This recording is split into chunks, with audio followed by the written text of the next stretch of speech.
Roll Tide, everybody. What are you saying? Welcome to Cover Crimson. That's Clint Lamb. I'm Mick Gillespie. Show's brought to you by Pearl River Resort. We're going to talk Bama and SEC Media Days, the start of fall camp. A lot of momentum in recruiting. Can they take that, though, to the field? I think they can. All that on the show coming up. Like, subscribe, thumbs up, hit the bell. Thank you for being here. We're getting one day closer to some football. I'm pretty excited about it. Guys in pads, running around, coming up with game plans. It's almost football time. Let's go.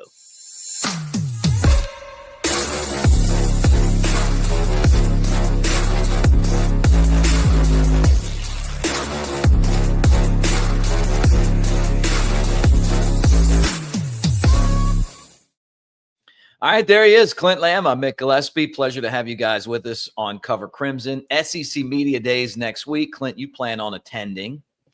It's the same week as the Major League Baseball All-Star Game. And so the SEC has once again figured out a way to make the SEC Media Game Days a debacle, right? Traffic's going to be terrible. There's going to be no hotels. Why did you guys take it out of Birmingham? I mean, come on, man. Remember Nashville? They had all the roads shut down. And then last year, Dallas was like a bunch of stuff going on there. And that really like the same week as the All-Star Game. Have fun there, Clint. I think they were wanting to get away from the, in Alabama's back pocket stigma. So you start, granted, the SEC office is still in Birmingham, but they'll move SEC Media Days around and give different programs different opportunities. If you're out there in Texas, this moving it around and stuff, it can create some situations where it's not much of a travel burden for you. I like it to an extent, but it was just so easy. I mean, living in Birmingham, you didn't have to worry about getting a hotel. It was 15, 20 minutes max. You could go every single day. You could check out the other teams. And I'm not actually going to SEC Media Days. I decided against it. And the reason being is that, I started thinking about, all of the various things that we're going to be trying to do during. I didn't want it was going to be a day trip. I wasn't going to worry about getting a hotel. I didn't want to fight the Atlanta side of things. And I'm like, that's 5 hours during peak SEC Media Days that I could be doing coverage and working, that I'll just be driving. And really, outside of, I don't really ask questions. I'm too focused on doing other things. I didn't really see the cost versus benefit. Just wasn't really worth it to me. So I've elected to not go, which means we'll be able to do the show and react live. I'll have a TV going. We'll obviously, we'll have plenty of coverage and there will be plenty to talk about. It won't just be Alabama. I'll be curious to see how they handle Hugh Freeze and what type of questions he'll get asked about the August 1st stuff and how they're doing on the recruiting front and what's their philosophy, how they plan on tackling that. I'm curious with, what he says, what Kirby says. Kirby is kind of Nick Saban-esque in the sense of he normally will give you some broad talking points about the state of college football. So I'm looking forward to that. Kalen DeBoer, obviously a lot of questions, and it's not just him, it's the attendees that, the players love the picks. We'll be getting into that here in just a second, but it's going to be a fantastic SEC Media Days. It's just something that I've decided, hey, I'd rather have more time to hop on with my buddy Mick and talk about this stuff rather than sitting in a car driving, back and forth on Wednesday. So that's the plan right now.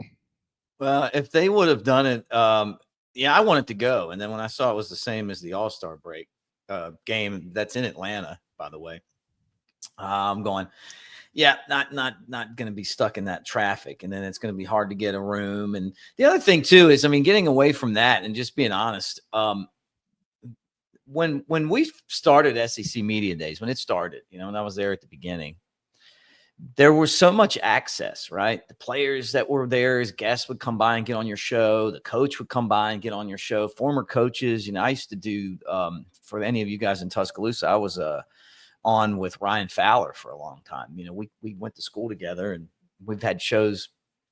We used to have shows together and we went there and it was like you get all these guys, and then when the SEC started their network, it was like, well, it's the SEC network, and then maybe if there's time, then you'll do it. And one of the biggest criticisms I had of Coach Saban was that he didn't take the time to do the local media towards the end of his career, right? And I still don't think that was fair. And then for the guy to go into the media now and actually be really good at it, which doesn't surprise me, by the way, that he's good. But a lot of these small time radio stations that cover like Alabama, right? Like in Tuscaloosa, in Birmingham, in Jasper, big sexy's old station. That the coach coming on and giving you 3, 5, 10 minutes at SEC Media Days is a big deal. You got all these shows, and I know everybody wants a piece of that action. But that was the time when you set aside to do those things, right? And it just got to the point where they didn't. And I'll give Coach DeBoer credit because he's been a lot more accessible than when Coach Saban was there. But I think that's part of the job, right? But I just felt like over the last, I don't know, like the last 5 or 6 years since the SEC network came, that to me the accessibility has really shrunk, and they want to basically funnel everybody to their TV station. I definitely think that plays a part. I also think Alabama's market is interesting because when you compare it to a lot of other markets, it is very saturated right now. Everybody wants a show, a YouTube channel. And granted, go grind. That's what I did. I mean, I was trying to break into this industry at some point. So I don't ever discourage other people. I'm actually a huge advocate for following your dreams. And if that's your dream, go do it and put in the work. But what it's created is who do you give that attention to if you're the coach? Because there's way too many, and granted, you're going to be choosy, and sometimes it's the bigger names that land that. And so I get it. That definitely could have been more accessible. But I think, do you give it to the radio guys? Because radio, I'm not saying it's dying by any means. I think it's evolving and it's changing. And I think it's playing more complementary. Like your tailgate show, the way it operates is you record a YouTube show and then it will be broadcast on the radio, like it's more of a complimentary thing, right? Yeah. But it's do you give it to like the jock stations? Do you give it, that, and what I mean by give it, like give the attention, the interviews, who gets those? And there's always going to be people who are feeling left out and they feel like they have a good representation, a good channel, where it's like in just other markets, there's only like maybe one radio station covering it, maybe 2 max, but then you got 1 or 2 podcasts. So it's really not crazy.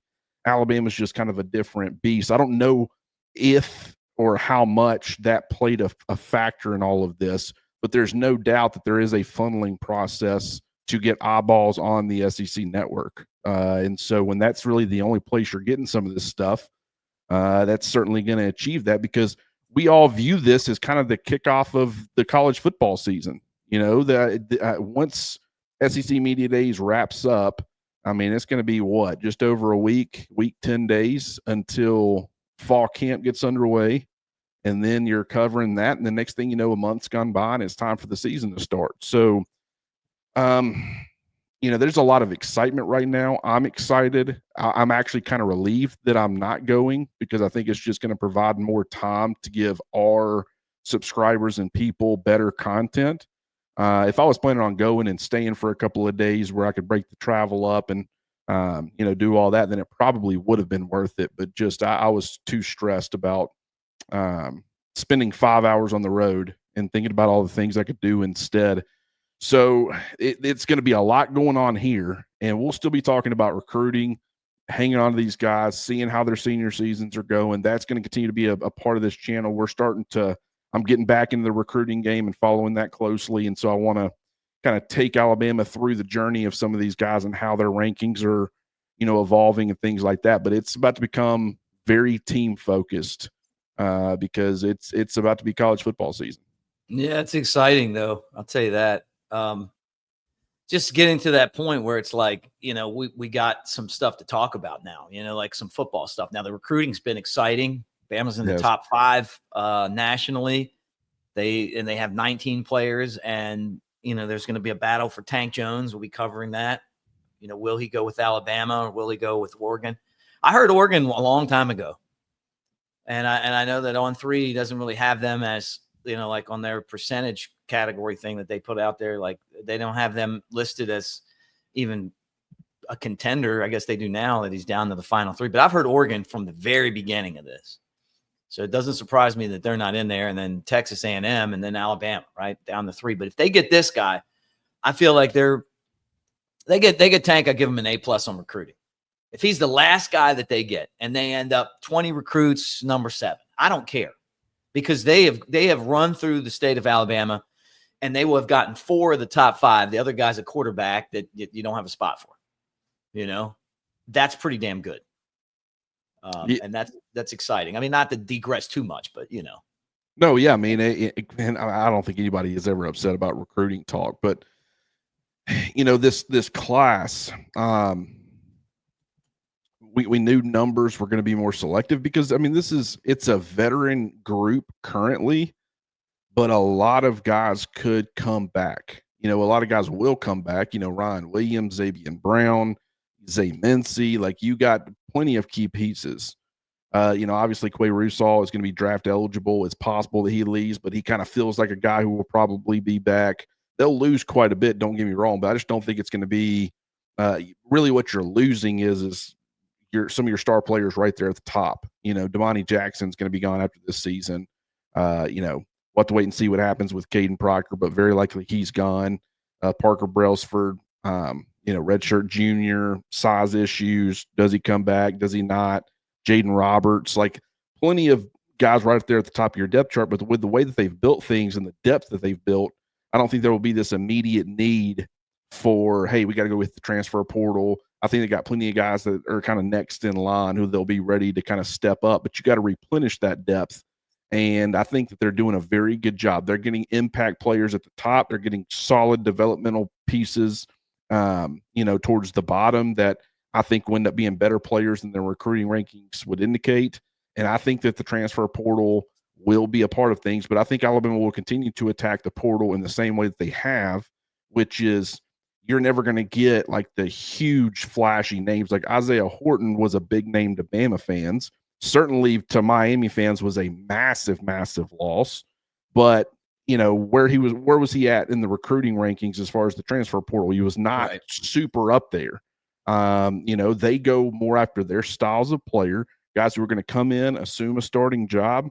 And so far the guys that they have brought in this past class who have already been on campus for a year, they got out of all of them what they wanted to get out of them, including a guy like Deshaun Jones, who was added pretty late. He ended up being a great rotational piece on the perimeter, ended up being a great rotational piece there at Husky, and actually will now probably start at Husky.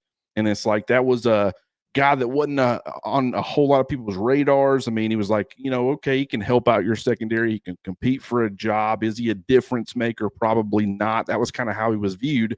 In Alabama, what they needed out of him, they got out of him. Gino Vandermark, another great example. Nobody really gave him much of a look. Had a handful, 5 or 6 starts for Michigan State, but I mean, it's like, okay, if you're not a full-time starter at Michigan State, what are you going to do at Alabama?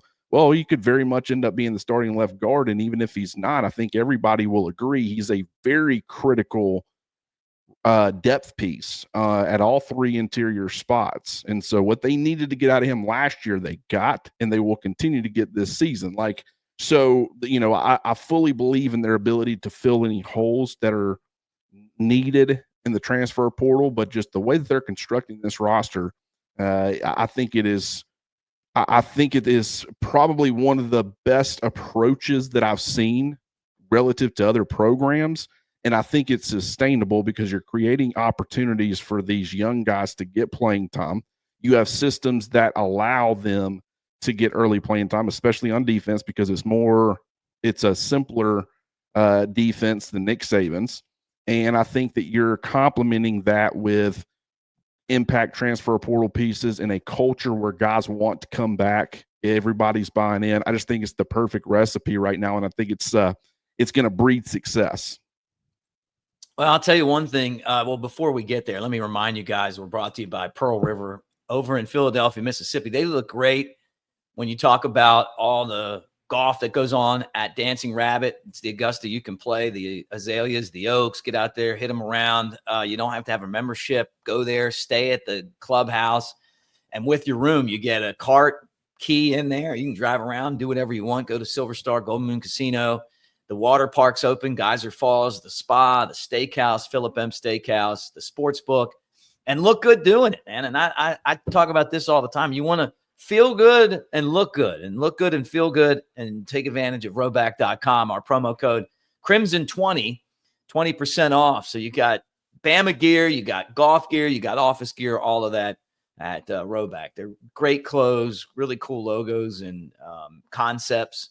And we got you covered. You get 20% off for each of your email addresses. So anyway, I'm excited about SEC Media Days because I like the guys that are going to show up there this year and talk. Now, you remember last year we had Tyler Booker, Jalen Milroe, and Malachi Moore. Got a chance to hang out with two of the three, Malachi and Jalen, at the Mullet Toss. Really good guys.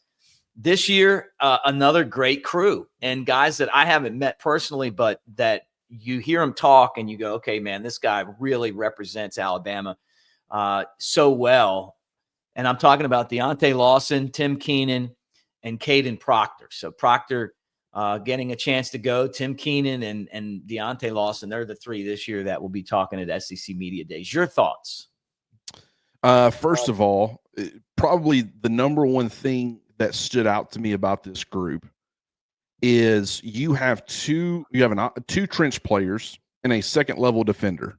So you have an offensive lineman, a defensive lineman, and an off-ball linebacker in Deontae Lawson. That is the first time that you have had both an offensive and defensive lineman represent Alabama at SEC Media Days in the same SEC Media Days since 2012, when you had Barrett Jones, you had Damian Square, and you had Michael Williams, who was a tight end, offensive lineman, but really a tight end by that point.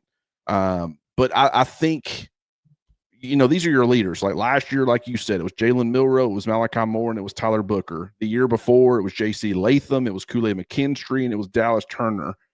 Bryce Young and Will Anderson, and I think Jordan Battle the year before. These are the leaders of your team. And last year it was two offensive players, one defensive player. This year it's two defensive players, one offensive player. But the trench side of it, where you have one of the leaders of your football team, last year it was Tyler Booker. This year it's Kadyn Proctor. I thought that was encouraging. But then also Tim Keenan makes a lot of sense to me. He's been around for a while. He has played, as far as really, these are the three most seasoned players on Alabama's roster as far as number of snaps played for Alabama. First of all, none of them have been transfer portal players. Well, I guess you can maybe include Kadyn Proctor in the transfer portal, even though he never played anywhere else. Right. But he has the most offensive snaps played amongst the guys returning on offense. Deontae Lawson, with I think about just over 1,700 career snaps, he has the most on defense, and Tim Keenan's the second most with like 900 and something, so just under 1,000. So it's your seasoned veteran players, but I think it's good that you got a defensive lineman in there, and I think it's good that you got an offensive lineman in there, because one thing we know about national champions, really it's always held true, but I mean, you could just take the recent examples. Ohio State got good trench play, offensive line, defensive line. Michigan, offensive line was good. Zach Zinter, I think his name was. He ended up going down with an injury, so their offensive line was good. I don't know that it was necessarily great, but good trench play overall. Georgia in their back-to-back national championships, great defensive line play, great offensive line play. Alabama in 2020, great offensive line play, really good defensive line play. So you've got to have dogs in the trenches, and I think that Alabama will have that on top of having Deontae Lawson, who is one of the most well-respected players in that entire locker room, one of the best linebackers when healthy in all of college football. So having him there will be great. He's a good interview. One question I have for you, though, Mick. Were you surprised that Ty Simpson was not included, or were you not? You can't include him. Bingo. And the reason why is because they haven't named him the starter yet, right? and you don't want you got to go into this saying that if this was the game plan, that we were having an open quarterback competition, then you put somebody there, then all of a sudden that's saying, hey, he's the guy. Now we all know it's going to be Ty Simpson, but that isn't set in stone yet. So I don't think you could have sent him. I mean, if he comes back next year, then he'd go. That's 100% correct. And that's what I was hoping you would say, but I was just curious because, I mean, I have seen some people, is this a bad sign for Ty Simpson? I mean, Jalen Milroe, he was the returning starter last year.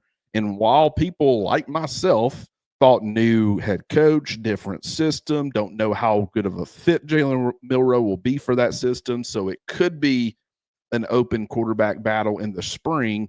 Very quickly that was shut down, and I was proven very wrong on that. So naming him and letting him go last year made a lot of sense. But Ty Simpson, while he is clearly trending and he's going to be, outside of injury, in my opinion, or just a colossal downfall in fall camp, he's going to be Alabama's starting quarterback against Florida State. But that doesn't mean that he needs to represent you at SEC Media Days, because it's a declaration and everybody's going to run with that. And now that's the storyline. Would it have been useful for us? I mean, I guess to an extent, but we already kind of know it. So, I mean, yeah, I completely agree.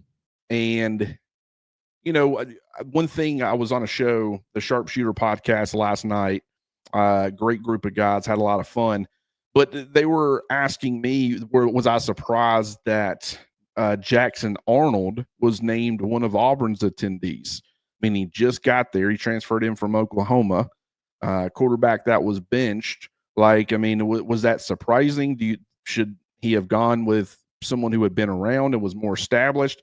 They're in a different situation, in my opinion. I don't think that I think their quarterback battle has pretty much been decided, number one.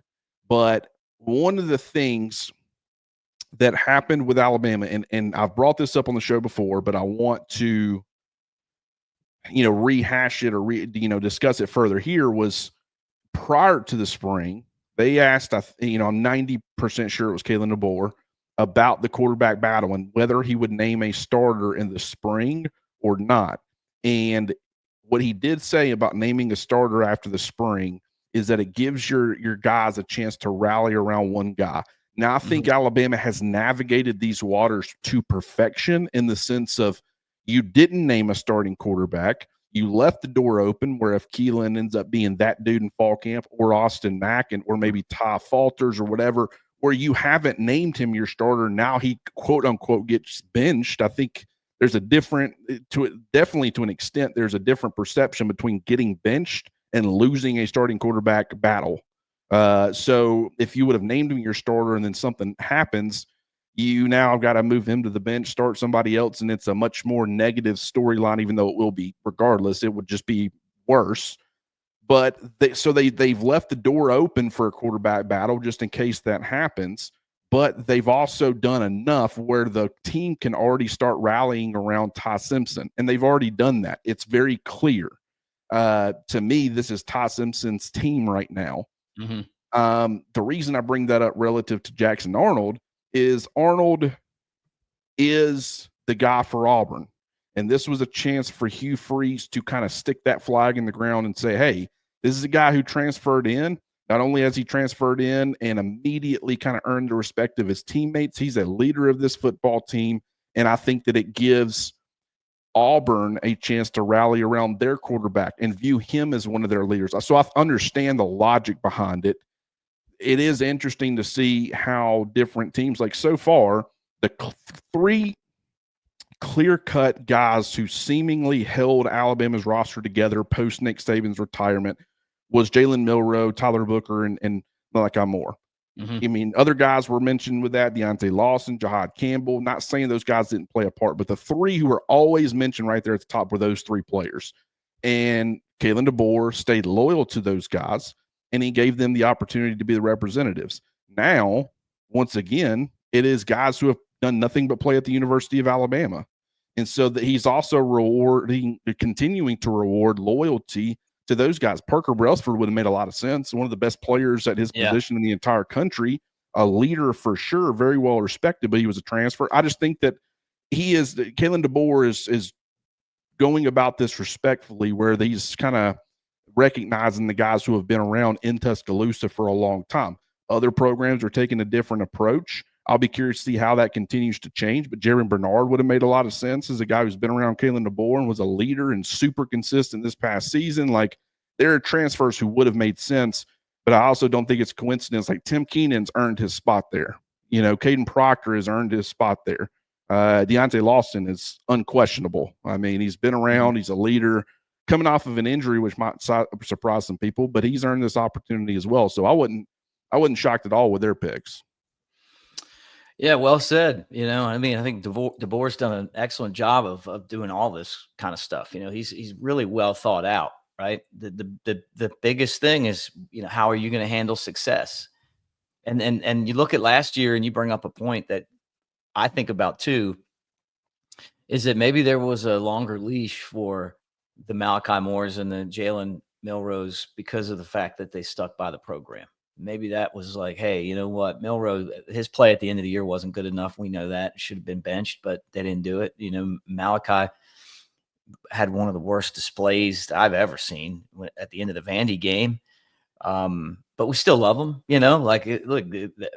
moved on from it. But I mean, it wasn't a whole lot of public punishment, he probably felt bad himself, but Kalen DeBoer gave those guys a lot of leeway, and maybe he felt like without them, Bama would have been in big trouble, and I can understand that, but it feels like a different ball game now, right? Like, if Ty Simpson doesn't cut it, if he doesn't want to tackle a guy on an interception that he throws for a pick six, if he's, can't figure out where his feet are supposed to be on, handoffs and running plays and, and stuff like that, maybe Keelan Russell's going to be there ready to go. Here's the thing that people need to look at it this way, in my opinion. Tyler Booker was super easy to be loyal to because he was always a perfect representative for your football team off the field. He was a leader in the locker room. He was a leader on the field, and his performance was always fantastic. The effort was always fantastic. But loyalty can't just be there when it's easy. And I think for two different reasons, Kalen DeBoer put his loyalty on display to his own team, his own players, his own coaching staff. And that was Jalen Milroe at times. It wasn't that he was a bad representative of Alabama. I think off the field, he always said the right things. He always did the right things 98% of the time. But his play on the field at times maybe warranted going in a different direction. And yet Kalen DeBoer stayed loyal to him. So he told his players, hey, I'm going to have your back when things are tough and maybe you're not doing your best because I believe in you. And I'm going to have your back to the best of my ability. Now, there becomes a point where you've got to make a change. I don't think it reached that point where it was so bad for Jalen Milroe for so long that you had to make a change. There was just moments where he wasn't playing well. And if he would have gotten benched, it wouldn't have been surprising. With Malachi Moore, it wasn't really performance-based. It was attitude-based. And so it's like you had what I've called a very childish moment. You threw a temper tantrum on the field. You represented the University of Alabama terribly, but you took accountability for that after the fact. It was a moment of frustration. I totally get it, but that was another situation where Kalen DeBoer says, I've got your back. You messed up. You messed up. We've talked about how you messed up, and I guarantee you, some form or fashion, he was punished behind the scenes. I have no idea what that is. Do I have a right to know? No. If I did know, that would be great. It would be helpful, but I assure you he was probably punished in some way. But publicly, he didn't bash him. He had his players' backs. So I think that the three guys who represented them last year, for various reasons, you stay loyal to guys when things are going great, but then you also got to stay loyal to people when things aren't going so great. And like I said, at a certain point, if Malachi Moore would have continued that, and it would have been a massive problem, a consistent problem throughout last season, at some point the loyalty's got to stop. but you also can't do it at the drop of a hat, because then Right. guys are like, hey, if I let my emotions get the best of me and I lose my cool, coach is going to bail on me. He's not going to have my back. I'm going to get benched. I'm going to get destroyed in the media. If you're Milroe, if you're Ty Simpson this year, it's like, man, I saw what he did. The second Milroe last year struggled. He gets jerked out of there. What's going to happen to me? You don't want guys thinking about that. So I actually like how he handled last year's situations. And I think it's built what we've talked about with the trust and the loyalty and the love in that locker room and in that building. I think Kalen DeBoer kind of spearheading the entire thing has been very beneficial. Guys, before we talk about the SEC Media Days some more and fall camp, let me tell you this, that we're proudly brought to you by Residence Inn by Marriott Ocean City. Back-to-back style, coastal style hotel of the year. Our friend Keith over there getting it done, big Bama guy. I think he's from Decatur. But he wants you to come check out the boardwalk at Ocean City, Maryland, that beautiful hotel. The guys from the Next Round were just there a couple years ago. They loved it. Secrets, which is like their Floribama bar. It's amazing, really fun place. Go check it out and tell them we sent you. But that sunset looks amazing. And I've heard nothing but great things, reviews from the guys about Residence in Ocean City. And I know some of you is like, hey, look, I want to do something different. It's not that expensive. You got great food. If you like crabs, you like seafood, they got you covered up there as well. Clint, when you look at this SEC Media Days, and I know we've kind of hit it a lot, just quickly, though, is there anything that we haven't gotten to that you are looking forward to seeing this year? Yeah, we talked about it last night on that podcast once again, and want to give them their flowers for kind of bringing this up. But for me, I do some stuff covering Mississippi State. Also, obviously, Alabama is, 90% of what I do. So Wednesday to me is probably the most exciting day from a work standpoint, and just getting a better idea of who these players are, getting a better idea of the coaches and kind of what they're seeing or feeling like. A couple of years ago, Nick Saban was talking about Alabama's cornerback room, and you saw a situation where while we all thought it was going to be an excellent quarterback room and how you had a lot of talent, there was Nick Saban was saying everybody needs to slow their roll a little bit. Like we got some work to do. And so while you had Terry and Arnold, you had Kyrie Jackson, the former number one JUCO corner in the country. You had Kool-Aid McKinstry. Like the room had options. It ended up being a problem opposite Kool-Aid McKinstry. And it was, obviously you had Eli Ricks as well, but that was a much bigger issue than any of us thought. So you can get some information out of this where maybe the coaching staffs can say, hey, we still got some work to do at some of these spots. So I of course, Wednesday is the one I'm paying attention to the most, but Tuesday with Tennessee and Georgia and Texas and Auburn, I think that's going to be your best chance at fireworks. Now, Lane Kiffin's always going to give you some sound bites, but Steve Sarkisian and Texas, they're kind of one of the powerhouse brands, so that's going to come with some recognition. Tennessee, very curious to see how many Nico questions Josh Heupel gets and how he chooses to answer those, and I'm sure through that he's going to be asked some NIL-related stuff. Very curious to hear what he has to say about that. Hugh Freeze, like I said, with the recruiting the way it is right now, are the boosters holding back funds and saying, hey, we need to see results before we're willing to put more money into this? How does he navigate the August 1st question? Obviously, with some of the questions or developments with their team, like I'll be curious to see what he sets as far as expectations, because he always tries to downplay what they have, which he's been very correct so far. Right. Probably the media has hyped them up a little bit more than they should have. But is he still talking about, hey, we still got work to do? We needed 3 years. Bowl game would be nice. If he's saying things like that, I think Auburn's in trouble. Is he a little bit more optimistic and he's talking, hey, I think we're good enough where we can compete and we got the dudes that we need to compete a little bit more consistently? Still looking forward to that. Georgia and Kirby are smart. Like I said, he's kind of taken over that Nick Saban where he'll give you some good national sound bites. He's asked more, college football related questions and his thoughts. And so I think Tuesday is going to be very intriguing as well. So I'm looking forward to Tuesday and Wednesday the most, but obviously SEC Media Days, you can get something out of every day. Then we got fall practice coming. And that means that football's right around the corner. I mean, look, everything's coming together right now. I mean, This is that it's hard to time. believe that, yeah, that camp's getting closer. I feel like the season just ended, Mick. I feel like it's been a month. You know, it does feel like there's been some distance from the 2024 season, but it doesn't feel like we're sitting here, just over a month away, 6 or so weeks away from the first game of the season. And we're only weeks away from fall camp getting underway. And now it's talking points and it's sharing photo galleries and breaking that stuff down, practice videos and doing all that stuff. I just feel like the off seasons, they go by quickly. The season goes by even faster, by the way, but I'm looking forward to it. I think last year left a bad taste in a lot of people's mouths.